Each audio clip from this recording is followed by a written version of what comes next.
Good afternoon. This is Critical Talk with Professor Amina Al Dean. And today, probably like yesterday, all of us are still talking about the horrible debate.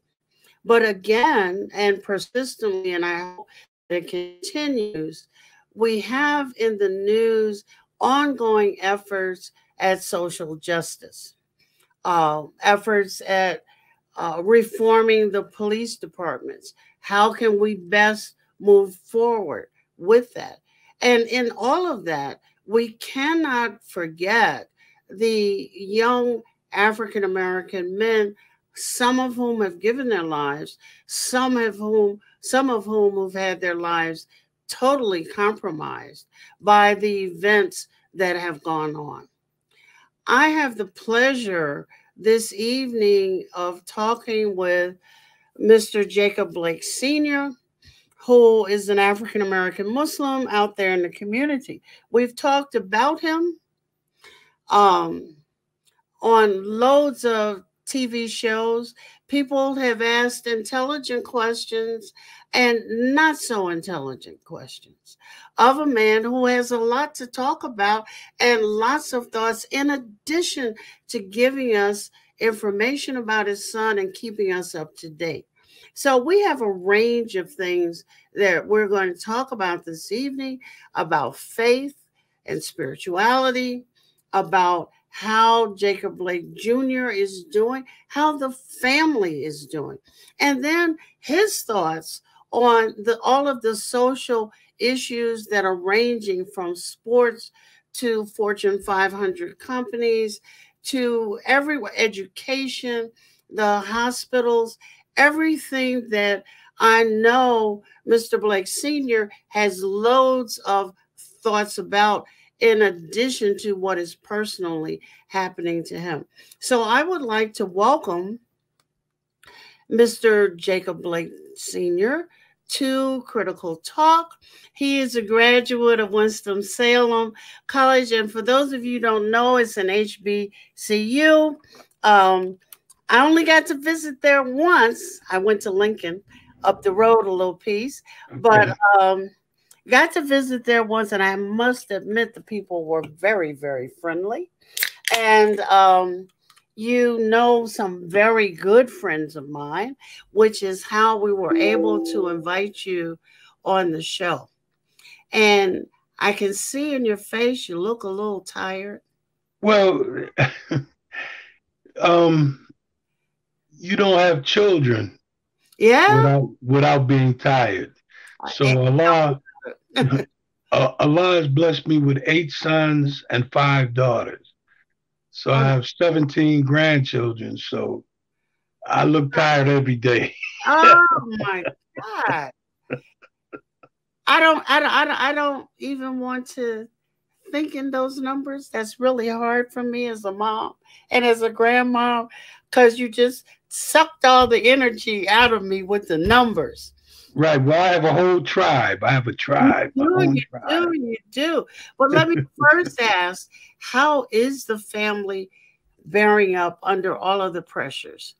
Well, fortunately, when you have a family of my size, we tend to catch each other's back.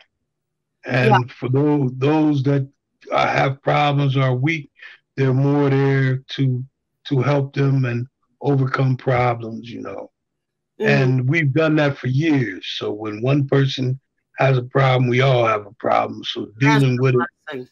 as a crew is much easier than dealing with it by yourself. Exactly, exactly. And you were telling me earlier that your son is doing better in one of the most positive ways there can be. Would you like to speak about that a little bit? Well, the Creator has blessed us all with an understanding of self. Mm, It's just tapping into that understanding of yourself allows you to gather peace when yeah. you understand yourself. So he's understanding his limitations and becoming peaceful with that choice to accept it. See, Yeah. you can know something, but accepting it can be another Oh, something. another thing. And then when you don't accept it, you feel turmoil in your life. That's true. Well, he's accepting it, so he's becoming at peace with what he has to deal with to whatever length it extends. You never it's mashallah, it's Allah's will. Yeah. It's not our will. This Yeah. is his. We're Yeah. just here. Yeah. Inshallah, one day gender.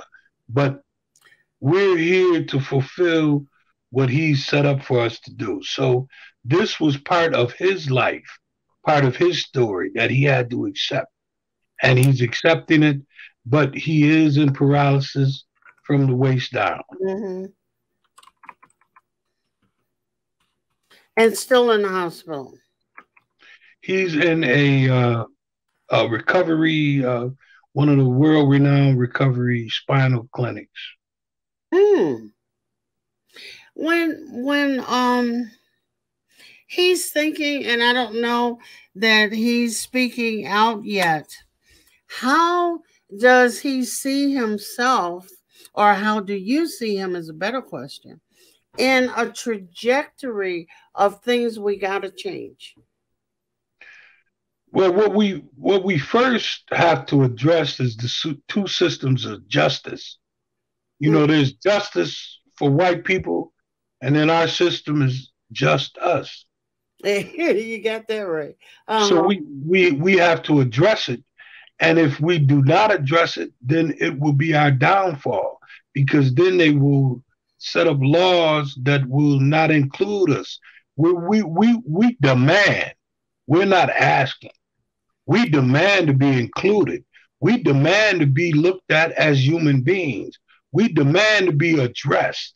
I'm tired of asking. We waited too long. We've been waiting. Just hold on. Well, I'm tired of waiting. Yeah. How would you suggest, and this is just speculating along the line, um, how do we begin? I know one of the things that is important is to hear voices in the streets.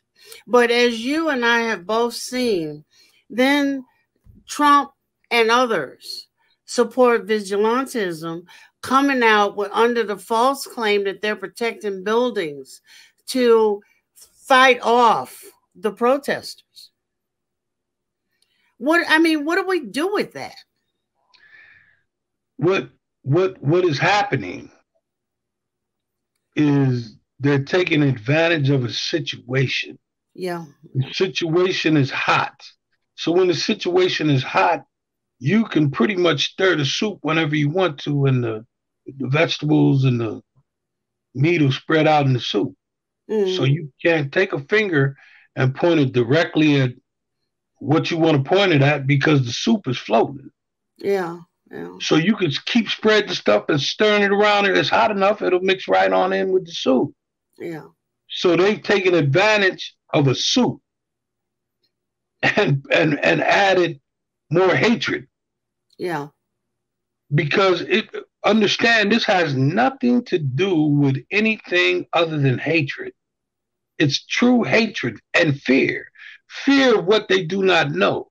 Instead of becoming a police department that goes into the neighborhoods and gets to know the brown skinned people that they police, Yeah. they are fearful of those people. So their reactions are based upon fear, not a reaction of what they know. So if you are unknowing and fearful, that makes you dangerous. Hmm. So we can't, well, black folks have been asking at least for excuse me, since the 60s for there to be community policing. Know the people that live in the communities that you police. You'll know who belongs there, who doesn't belong there. People are more willing to talk to you if you're around the communities that you police. You're not going to just shoot people. You're not going to suspect like they did with your son. Well, he's reaching for a gun to shoot me, which doesn't excuse shooting you 7 times in the back, but you're least likely to expect some harm to come to you if you know the people. But on the Right. other hand, is it the fear that is ratcheting up stuff so that you just shoot till there are no more bullets in your gun at somebody? Well, you know, it becomes an interesting question. My son was not violent. He wasn't being violent. He was simply walking away. Yeah, Now, the first shot, you would have said, well, okay, maybe he was a little overzealous. The second shot, you would have started thinking, what's he trying to do? By yeah, the time the fourth shot happened, you knew he was trying to kill him. yeah, All right. Now, he hit my son with 7 shots. right. And in his interview with his statement from his lawyer, he lied. He said none of the shots hit my son directly in the back. Well, Why? we'll find. You'll find Are out. you serious? You will find out. I'm not gonna. I'm not. And that's the last thing I'm gonna say that is related to the case. Okay. You will find out. But I read his statement that was released by his lawyer. So if you're lying in the pre-statements, then we're prepared for your lies in court. Mm. I was disheartened um, to think about also Breonna Taylor, and now I've got black district attorneys lying. You know, I'm Well, he's not a district. He's the attorney general of the state you of Kentucky. no, no, no, no. Are you kidding me? He's a black attorney general of the state of Kentucky, and he's as lying as they come. And I called him out when I went to Louisville, and I'll keep calling him out. I fear no man. I fear the will of the law. But So why? they got the right one, baby. I'll tell you whatever you want to hear, sister. Yeah, but now we have, thank God, a juror, a grand jury. The juror spoke up. Yeah, So you know he was lying. yeah, He never called that sister's name, and I said it in Louisville. I yeah. said you never even said her name. Couldn't say it. You said that there were shots. You arrested an officer for shooting, or you brought him up on charges for shots that missed Breonna and Yeah, almost hit the white people's apartment, but you didn't charge the officers for the bullets that hit Breonna. yeah. Now, if that's not two systems of justice, It then is. I'll eat my hat with a little salt and pepper. Yeah. So as we forge ahead, digging deep into faith, um, knowing that Allah is gonna straighten stuff out, but that we also have a job to do in the here and now. How do we begin? Because the young people are just all over the place. They um, know this is bad. Their reactions are sometimes without thought. Many of the times I've been surprised at how much thought they put in there. But how do we assist them The instead? way that we assist them is we have to understand that for over 400 years we have been put under persecution. 400 long years. Wow. We have tried for over 60 years only one way. Well, if you continue to do something over and over and get the same results, Yeah, exactly. Something wrong with us. so something is wrong with us. Yeah. So understanding that the system is broken. I'm a contractor by trade. Yeah. I owned my own company for 30 years, 33 to be exact. Wow. If something is broken, let's say a building is broken, you gut the building and you start all over again because certain problems are going to con- continue to happen unless you level that building and you start from the beginning. The foundation must be sturdy. Well, if the building is bad to the foundation, you tear the building down, you dig out the old foundation, you level the ground, and you build another foundation to make it work. The system is broken. Now, it's just that people don't want to take the time to rebuild the system. Well, that's not my fault. You didn't include us from the beginning. You only said we were three-fifths at the beginning. So you tried to build it, you tried to rewrite it, and you didn't rewrite it all the way because the system still sees us as three-fifths of a man. Right. And treats us as is. So until we address the entire system, you cannot take bits and pieces. It's like patching streets in Chicago in the wintertime. Oh, please. It's only going to make a larger pothole. Exactly. Exactly. So if you don't, in the summertime, resurface that street, grind it down so that it will be flat and plain, then that street will never recover. And it will continuously show with potholes at some sort or sometime in the year. So we are full of potholes in the system that we are tied into. And until they resurface and redo it, we're caught in that system of justice. You know, and no one is giving us the opportunity to even say that we want to get out of this system. Nobody's given that to us. Yeah. They haven't afforded us that opportunity. So we are continuously fed that through the miseducation of our children. They teach Black history for 1 month. You could teach Black history all year and never be done with the history that is contained in the Blackness where we are. Yeah. I never have to open a European history book and teach you anything about Europe as long as I'm teaching you about Africa. But you have no understanding of self.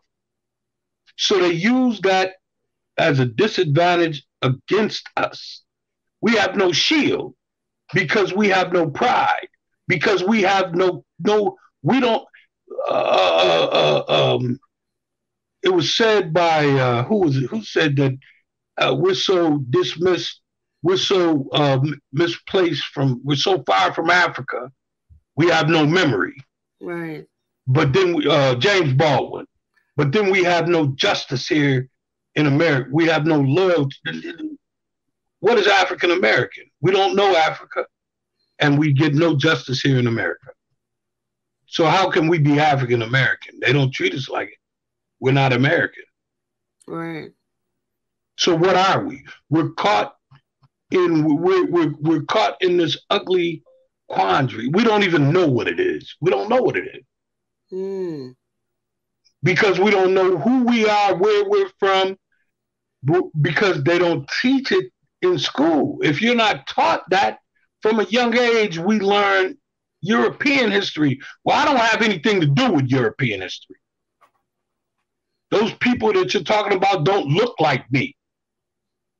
You don't tell when you taught world history back in the 70s and the 60s that Egypt, those people were brown. You don't show them that, you just say Egypt. It was almost like Egypt wasn't even a part of Africa. Right. You understand? So if you know that you come from queens and kings and mighty villages and mighty warriors, and if you knew who Shaka Zulu was and you knew what he stood for, then you would have a different outlook on yourself.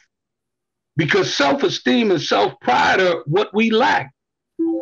But they did that purposefully. Yeah. You know, Pavlov explains to you the conditioning theory. Yeah. Well, they've taken the meat away a long time and still ringing the bell, and we still salivate. Still running. That's very true. So sad, but so true. Let me take a minute or two break so you can adjust your light, but so I can. I'm trying. Something wrong with this light. Okay, well, take a minute or Okay. two and adjust it. We'll be right back. Okay.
What was it like when you started this network out, when you started Sound Vision those many years ago? You know, after 9/11, one lady called me and she says, what is your channel which I can watch? And I say, I'm sorry, we don't have a channel. And you know what she said? She said, then how America will know about you? SubhanAllah. Anything you want to say to the people who are watching? That we had one sister who messaged that she grew up on Sound Vision. What do you say to the people who have been long supporters? Thank you. Thank you. It is because of you we are able to do all of that. So the generation of Adam's world, you need to take it over for the next generation. And that's my invitation to you. So keep telling everybody where to watch. They can watch it on Galaxy 19 satellite, Amazon Fire TV, Apple TV, or easy thing, muslimnetwork.tv, or our YouTube channel, or our Facebook channel. And with your help, inshallah, ladies, the one who called me, what channel should I watch Muslims on? Answer is here and now.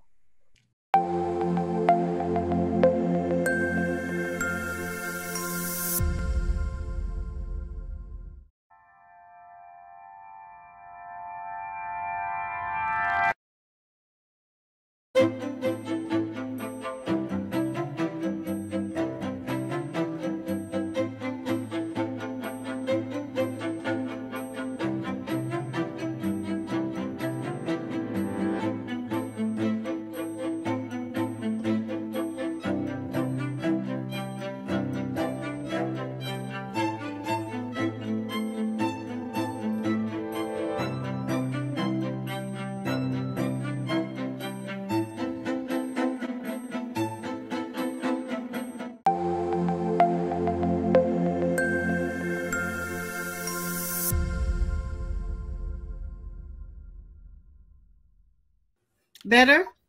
That's way better. They done hook me up with all kind of stuff, a light and something that's holding the camera. Now I feel like I'm cooking with grease now. Well, all right.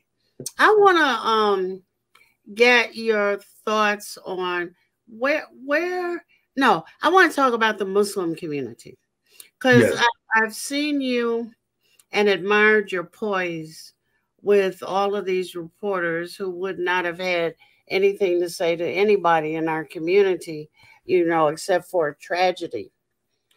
What and how do Muslims, there's a lot of anti-blackness in the Muslim community. And people, Muslims, ask questions like, well, before how is he? Is he still living?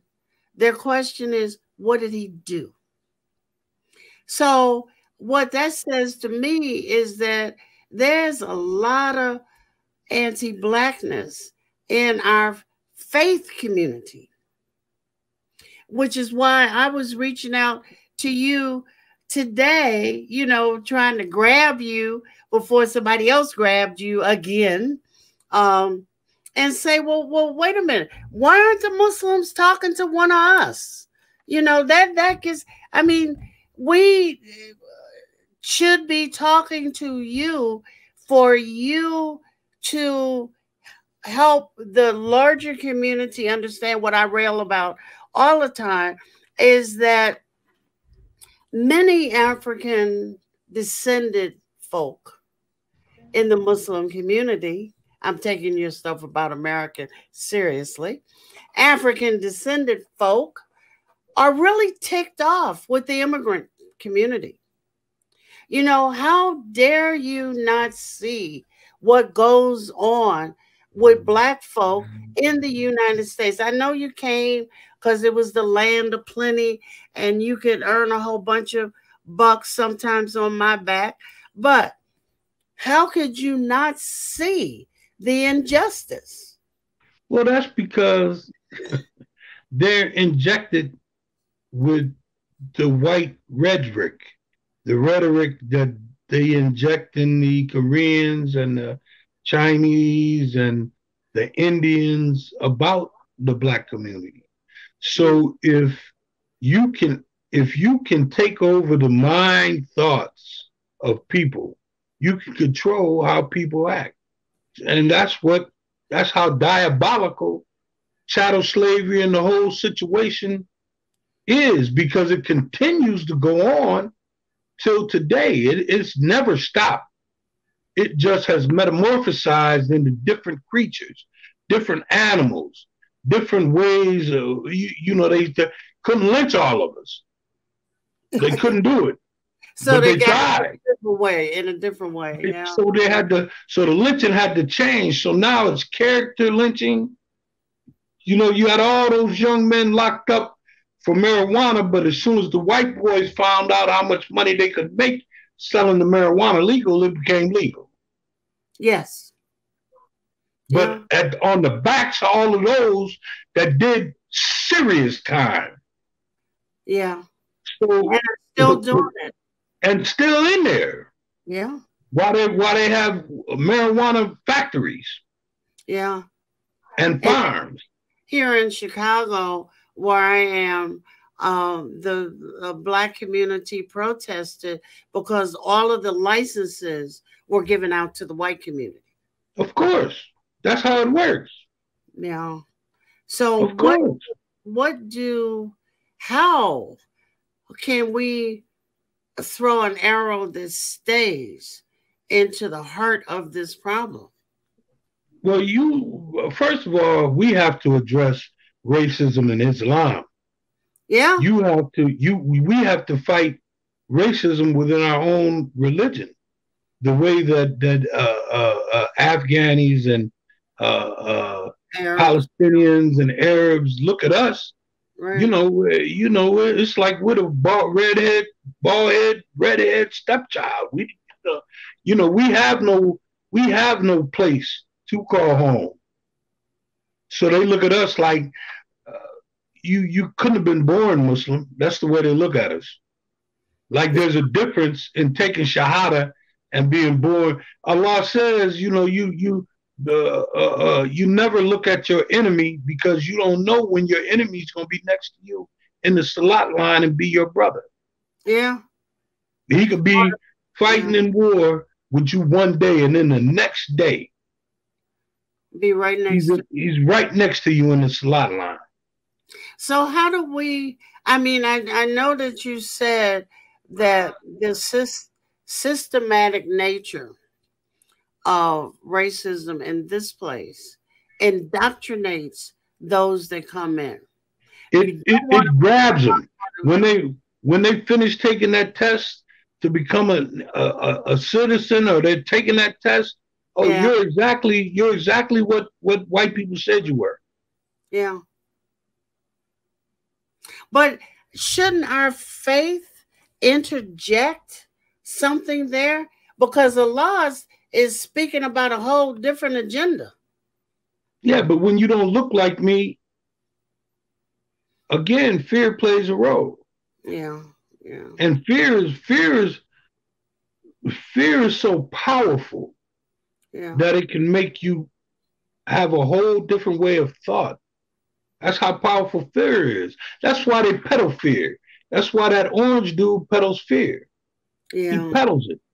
He sells it like a crackhead, like a crack guy sells crack. He Yeah. sells fear. And it's a shame that we that are educated people and those who are not educated don't seek education to get clarity for situations. Right. They just are told whatever they're told, they go with. Well, Yeah. that's the herder theory, sheep herding. If Yeah. you get them all in a group and you feed them and feed them, look what Jim Jones did. He had them drinking the purple Kool-Aid. Yeah. Those people are drinking the purple Kool-Aid for the cat that's in D.C. And they don't even know they're drinking the purple Kool-Aid. Well, we got about 33 days or so before voting. And I don't know if you could get up the whatever to watch the debate the other night. I kept switching back and forth between everything else I could find to not hear these two old white guys who one is the orange guy you said who peddles fear. The other one, I'm not, well, at least he's peddling a nicer way of speaking to people. He does know some things about people got to have housing, people got to have health care, people got to eat. At least he knows that much. But in the Muslim community, we got Muslims who are talking about either they're going or listening rather now to the khutbah online and being told not to vote. It is not, Muslims don't vote. Then they're being told that all of this chaos that you see in the street are literally black folk acting up again. How do we say stuff that uh, clarifies? Well, first of all, we have to understand that once you become a part of a democratic society, you no longer are governed by Mohammedan law. That your voice is very important, and that if you do not vote, you're not exercising your right as a citizen to Right. vote. We are part of this uh, society now, regardless if interest rates and interest on loans is wrong. Well, Mm-hmm. that's in Mohammedan law. We're a part of this society. So we have to, we don't draw on the foods that they eat, but in order for you to be a part of this society, you have to figure out how you're going to skirt around things and become Mm-hmm. a better you. But you still have to, you keep your Islam, but you're not going to just let people run over you. And if you don't exercise your vote, then what you feel can be turned against you. That's true.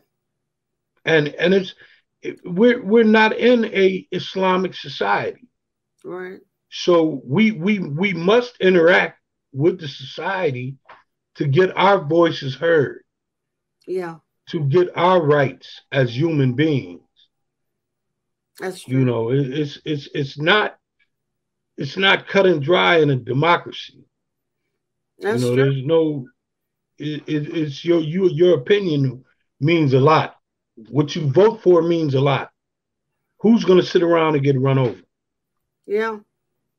But they're offering, like when Trump and some of his minions jumped up and they got Israel to grant visas. So many of the Palestinians, not all, many of the Palestinians here will say, "Oh, well, I'm going to vote for Trump because he's going to do something for Palestine." Well, Palestine is not the United States where you get your bread and butter. So if you're getting your bread and butter here, then you have to make sure that here continues to exist so you can put some jam on your bread and butter. But nobody's putting it in that perspective, sister. This has become a microwave world. They Yeah, want to put it on 1 minute, and then they want everything to be fixed in a minute. Well, that doesn't happen. 400 years, 401 years, yeah, we've been under this persecution. that's And very. we've been trying to get from underneath Mr. Johnny's fingertip for a long time. But his boots always managed to stay right on our neck. I know, and that's what made the death of George Floyd so traumatic. Because it Especially was act the book that's on his neck. actually the way it's been. Mm, When uh that's how it's been. That's how I felt when I watched that. yeah, Tears. I couldn't even. I just. Yeah, I can't even explain to you. my son-in-law couldn't explain. He's that's what he said. He was so discombobulated. He could not speak. Because in his younger than you and I'm sure I'm older than you, lifetime, he had never seen it up close and personal, and putting it on TV made it up close and personal, right? And then it was, well, what do I do now? What can I do now? Because what I thought I was doing now doesn't mean anything. It means that any officer who wants to pose for the latest issue of the KKK Journal can put his boot on my neck and And in kill my. me. The way that man put those seven in my son's back like he was an animal, man. They don't even do dogs like that. Yes, They'll put you in jail for executing a dog like that. right. You don't even have So we're so to. when the system is this far flawed and you don't start over again, what that means that's the way it's going to be, boy. So what do But we we're not taking that. We're kicking down doors, and right? we're going to get results. Saturday morning, and sister, I didn't know you were in Chicago. I'm here right now. I Saturday know. morning, Saturday morning in Evanston, Illinois. I mean, Saturday afternoon at 3 o'clock on Emerson Street in Evanston, in front of the Blake Manor, the building named after my father. We're going to march down to the corner of Emerson and Maple to a corner where my father had a building built, a retirement home for older people. Mm-hmm. We're going to march to there. And the reason we're marching there is because that's the last place my son and my grandchildren were we all together when they dedicated the stone to my father a year and a half ago. Yeah, your father was quite an activist. I'm not from Chicago, but as soon as it appeared, oh, this is so and so's boy. Oh my God, And then I started hearing all of these stories about your dad. Can you tell us, just for the moment, a little bit about your dad? Because this is a legacy here. He was, for instance, when I was in the fifth grade, no, I'm sorry, not the fifth grade, the second grade, my teacher asked everyone to write down who their heroes were. So, Mm, my friends in class were writing down Muhammad Ali and, you could, Martin Luther King and all that, right, Malcolm X, right. I wrote down my father Mm, because it was simple and plain. My father went to his death fighting for others. yeah. Marched for open housing here in Evanston so that you could live anywhere you wanted to live. He made Old Man Mayor Daley build a crosswalk across 94, the only crosswalk across 94 in the city of Chicago, because a young girl was killed trying to cross the Dan Ryan to get to church, because there wasn't anything from 80, what is that? That's 91st between 95th, that gap. Okay, And okay. nobody wanted to have to walk all the way down. If you're in the middle, you had to walk all the way down and walk all the way back up. So they Okay. put that walkway across there so they could come to church. And he fought the powers that be until his life ended. And how apropos for me to be fighting the powers that be for in the name of my son, with the power of my father behind me, and knowing that all my ancestors are looking out for me, and knowing that my father never, when I told my father when I was 7 years old that I did not believe in the Jesus story, my father told me one day I would find the truth and I would follow it with all my heart and all my soul. And I found the truth and I followed it. My father could have ruined me on that day. He could have told me, you're going to do what I tell you to do and you're going to get in line. That's not what my father told me. That's why I've grown up to be the person that I've grown up to be. I challenge everything. I can't stand to see injustice done on people. So with the help of Allah and his grace and his understanding and his everything, all 99, Yeah. he's behind me, pushing me in this direction that I know I must go. It's become a movement because of what was done to my son. Now I must keep moving with that movement and I must take care of my son. Yeah. So I've been put, not by choice, but because Allah knew I could take it. Because Allah would never put anything on you too heavy for you to bear. Yeah. That's a hell of a burden. It just seems like before I mean, we've been handling this, as you were saying, for 401 years. We may not be hanging from trees, but we're being shot dead in streets. Boots are being put on our neck, and it doesn't matter whether you're male or female. It didn't matter 400 years ago whether you're male or female. And for kids now who haven't been taught that history, they're seeing it replay itself out because we've got to do something different this time. What are we going to do? I want you to think about that. We're going to take a little quick break. And I want you to think about that. What are we going to do this time that's going to be different? And I'll be back to you in a moment. This is Professor Amina Al-Din. I'm here with Mr. Jacob Blake Sr., and we're discussing whatever hits us, which is wonderful for me. I can't tell him how wonderful it is for me.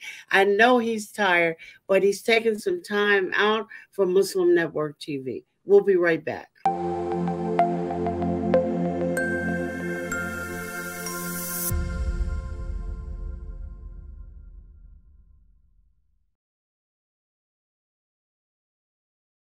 My wife, she's a professor at the University of Cincinnati, who's Catholic, and by her watching and listening to our 3-year-old son watch Adam's World, she ended up taking Kalima Shahada. She embraced Islam because she learned so much about Islam and the other prophets. It really affected our life in a great way, and because of Sound Vision and Adam's World, we're Muslims. I took my Shahada 15 years ago, and I actually am from a rural part of Ohio. And so I found the catalog for Sound Vision, and I ordered the tapes and the CDs and the books, and I used those, and especially for my little daughter, that's how we basically learned our Islam, and Islam entered our hearts through the wonderful works of Sound Vision.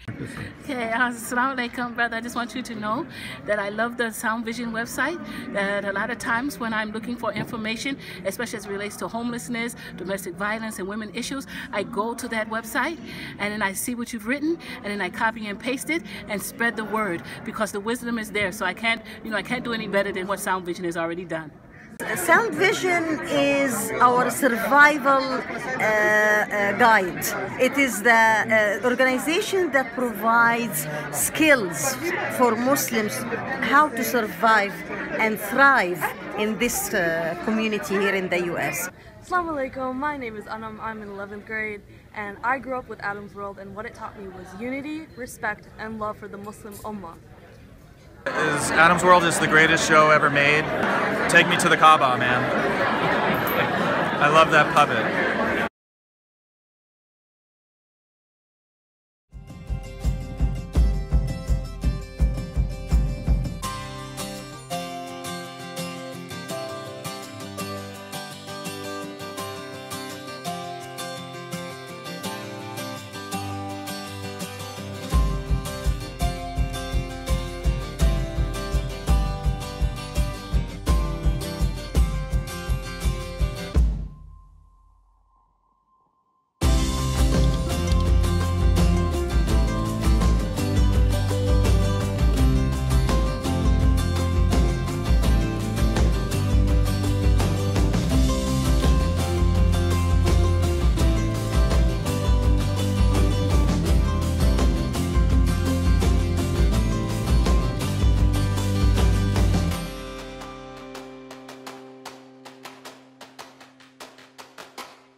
So where we are is trying to figure out what are we going to do that's different now.